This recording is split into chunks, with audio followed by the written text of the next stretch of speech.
పరిమళము నీదేనా నాలో పరవశము నిజమేనా బొండు మల్లి పువ్వు కన్నా తేలికగు నీ సోకు రెండు కళ్ళు మూసుకున్నా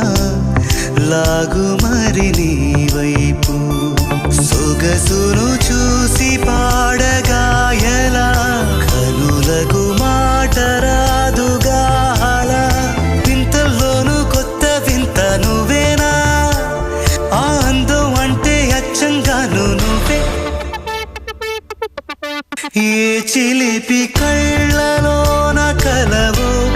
ఏ చిగురు గుండెలో నలయవో ఏ చిలిపి